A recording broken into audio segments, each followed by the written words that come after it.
Terungkap sosok dua korban tewas dalam kasus pembunuhan di kamar indekos di Jalan Wemongin Sidi, Kelurahan Payaman, Kecamatan Nganjuk, Kabupaten Nganjuk, Jawa Timur, Selasa, 25 November 2025, malam. Kedua korban tersebut ternyata istri dan anak polisi.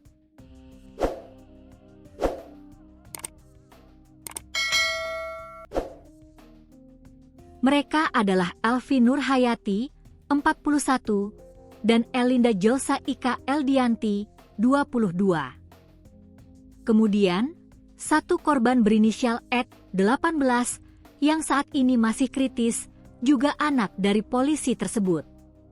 Informasi itu dibenarkan Kapolres Nganjuk AKBP Henry Noveri Santoso saat dikonfirmasi pada Rabu, 26 November 2025. Polisi yang merupakan suami dan ayah korban berdinas di salah satu polsek di Kabupaten Nganjuk.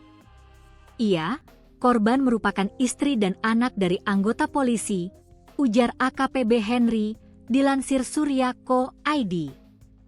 Polisi sudah melakukan olah tempat kejadian perkara, TKP, dan memasang garis polisi di depan kamar kos itu.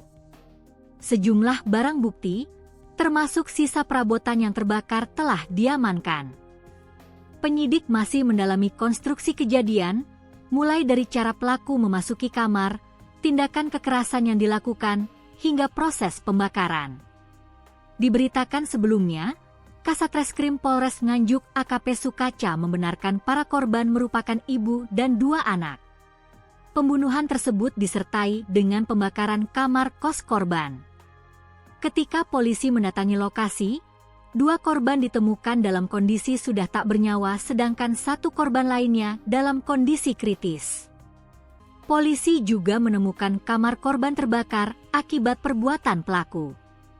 Selain melakukan penusukan, tersangka DS diduga menyiramkan bahan bakar dan membakar sejumlah perabotan di kamar kos tersebut. Saat dilakukan pengecekan, dua korban ditemukan dalam keadaan meninggal dunia dengan sejumlah luka. Sementara satu korban lainnya berhasil diselamatkan dan dilarikan ke RS Bayangkara Nganjuk, ujar Kasih Humas Polres Nganjuk, Kompol Supriyanto, Rabu.